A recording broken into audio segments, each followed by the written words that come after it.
యేసయ్యా స్తోత్రాలయ్యా నా దైవము నీవయ్యా. శుభోదయం. క్రీస్తు నందు ప్రియమైన దేవుని బిడ్డలారా, మన రక్షకుడైన యేసు క్రీస్తు వారి యొక్క పరిశుద్ధ నామములో మీ అందరికీ ఉదయకాల శుభాలు తెలియజేస్తున్నాను. ఈ దిన మన టీఎల్సీ దిన ఆహారంలో దేవుని యొక్క వాక్యాన్ని మనకి జ్ఞాపకం చేసుకుందాం. మరి వాక్యంలో మధ్యలో ఒక ప్రశ్న మిమ్మల్ని అడగటం జరుగుతుంది. మన ప్రశ్నకు రైట్ ఆన్సర్ని మన టీఎల్సీ యూట్యూబ్ ఛానల్లో కామెంట్ బాక్స్లో పోస్ట్ చేయాల్సిందిగా, అది కూడా చాలామంది మరి ఆ దినమంతట్లో అంటే రోజంతా కూడా టైం తీసుకుంటున్నారు. 7 o'clock పోస్ట్ చేసినప్పుడు మీరు చూసిన వెంటనే వితిన్ హాఫ్ అన్ అవర్లో 7 నుంచి 7:30 లోపుగా మీ ఆన్సర్స్ని మరి పోస్ట్ చేయాల్సిందిగా మనం చేస్తున్నాను. నెహెమ్యా గ్రంథం 5వ అధ్యాయము 19వ వచనాన్ని చదువుకుందాం. నా దేవా, ఈ జనులకు నేను చేసిన సకలమైన ఉపకారములను బట్టి నాకు మేలు కలుగునట్లుగా నన్ను దృష్టించుము. జనబిడ్లారే, ఉదయకాల సమయంలో దేవుడు 3 శ్రేష్టమైనటువంటి తలంపుల ద్వారా మనతో మాట్లాడుతున్నారు. మొదటి తలంపు ఏంటంటే, ఈ జనులకు నేను చేసిన సకలమైన ఉపకారములను బట్టి అనేటువంటి మాట. ఉపకారములు. జనబిడ్డలారా, ఇక్కడ ఉపకారములు అంటే దేవుని దగ్గర నుంచి మనం ఎన్నో ఉపకారాలు పొందుతూ ఉంటాం. దేవుని దగ్గర మనం ఎప్పుడు అడుగుతూ ఉంటాం, ప్రభువా నాకు ఇది కావాలి, నా బిడ్డలకి, నా కుటుంబానికి ఈ ఉపకారం, ఈ సహాయం, ఈ మేలు అని చెప్పేసి నిత్యం దేవుని దగ్గర నుంచి మనం ఎన్నో, ఇప్పటి వరకు మన అనుభవంలో దేవుని దగ్గర నుంచి ఎన్నో ఉపకారాలు పొందుతూ ఉంటున్నాం. అంతేకాదు, కొందరు అధికారుల దగ్గర ఉపకారాలు పొందుతుంటారు, మరికొందరు మనుషుల దగ్గర, బంధువుల దగ్గర, స్నేహితుల దగ్గర ఉపకారములు పొందుతూ ఉంటారు. వారి ద్వారా మేలు పొందుతాం, వారి ద్వారా మంచి చేయించుకుంటూ ఉంటాం. అయితే ఇక్కడ దేవుడు మనకి జ్ఞాపకం చేస్తున్న ఒక హెచ్చరిక ఏంటంటే, ఎప్పుడు మనం పొందుకోవటమే కాదు, ఇతరుల దగ్గర నుంచి మనం తీసుకోవటమే కాదు, మనం కూడా ఇతరులకు ఉపకారం చేసేవారుగా, ఇతరులకు మేలు చేసేవారుగా, ఇతరులకు మనవంతు మనం ఏదైనా సహాయం సహకరించేటువంటి వారుగా ఉండాలనేటువంటిది దేవుడి ఉదయకాల సమయంలో జ్ఞాపకం చేస్తున్నాడు. మనం ఎప్పుడు తీసుకోవటం అలవాటు పడిపోతున్నాం. దేవుడు చెప్తున్నటువంటిది ఉదయకాలం మనం కూడా చేసేటువంటి, మనకున్న దాంట్లోనే మనల్ని దేవుడు దీవించడం కొలది, మన దేవుడు మనల్ని అభివృద్ధి పరచడం కొలది, మనం ఉంచేటువంటి స్థితిని బట్టి మనం ఇతరులకి చేయగలిగింది చేయాలి అనేటువంటిది. రెండవ తలంపు, నాకు మేలు కలుగునట్లుగా అంటాడు. నాకు మేలు కలుగునట్లుగా.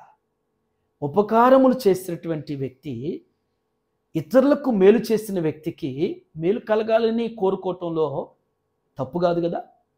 మనం చేస్తే మనకు కూడా చెయ్యాలి అని, మనం ఇస్తే మనకు కూడా ఇవ్వాలి అని చెప్పేసి ఆశపడాలి. కానీ మనం తీసుకుంటాం కానీ ఇతరులకు ఇవ్వటం అనేటువంటిది ఎలా లేదో, అలాంటప్పుడు మనం ఇతరుల దగ్గర నుంచి ఎలా రావాలని కూడా ఎలా కోరుకుంటాం? ఇది ఎలా సమంజసం ఇది? అందుకనే దేవుడు దగ్గర ఈ వ్యక్తి, ఈ మనుషుడు జ్ఞాపకం చేస్తున్నాడు. నేను ఎలాగ ఉపకారం చేశానో నాకు కూడా అలాంటి ఉపకారాలు జరగాలి అంటాడు.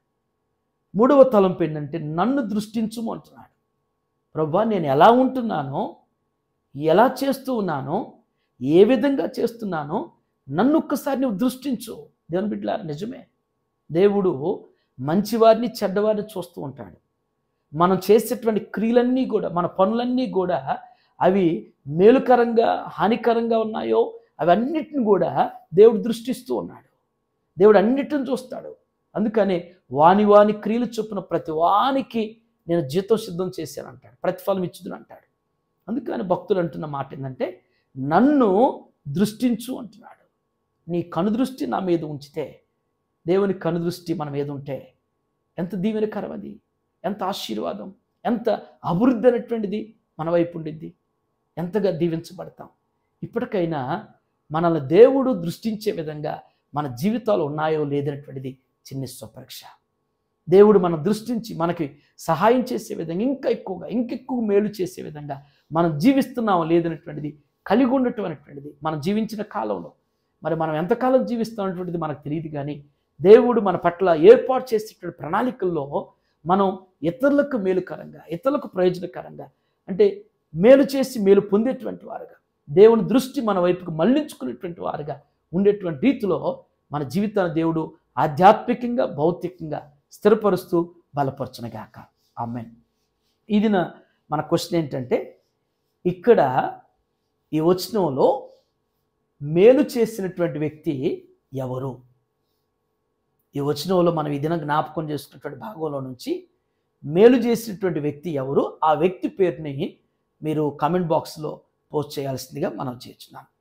ఈ దినం మన జన్మదినం జరుపుకున్నటువంటి మన సంఘ సభ్యులు మరి పెద్దవారు ముత్యంజయరావు గారికి జన్మదిన శుభాకాంక్షలు తెలియజేస్తున్నాను. సామెతల గ్రంథం 9:11 ప్రకారం, నా వల్ల నీకు దీర్ఘాయువును, నీవు జీవించు సంవత్సరాలు అధికమోనని సెలవిచ్చేట్లుగా దేవుడు ప్రియులకు ఇలాంటి దయాకిరీటాలు ఇంకా అనేకం అనుగ్రహిస్తూ నిండు వృద్ధాప్యం వరకు కూడా దేవుడు వారిని బలపరుస్తూ దీవించనుగాక. ఆమేన్. మరొకరు మన సంఘ సభ్యులు మరి మిస్సెస్ వల్లి పద్మ గారు, వారికి కూడా జన్మదిన శుభాకాంక్షలు తెలియజేస్తున్నాను. 103వ సంకీర్తనలో 4వ వచనం సెలవిచ్చినట్లుగా, కరుణా కటాక్షలు నీ కిరీటం ఇచ్చున్నాను జ్ఞాపకం చేసినట్లుగా వల్లి పద్మ గారికి దేవుడు ఇలాంటి దయాకిరీటాలు ఇంకా అనేకం అనుగ్రహిస్తూ వారి ఉద్యోగంలో, వారి బాధ్యతల్లో వారిని, వారి కుటుంబాన్ని, వారి బిడ్డల్ని అన్ని విధాలుగా దేవుడు ఆస్వాదిస్తూ అభివృద్ధి కలిగించునుగాక. ఆమేన్. అలాగే మరొకరు మరి పావనికి కూడా జన్మదిన శుభాకాంక్షలు తెలియజేస్తున్నాను.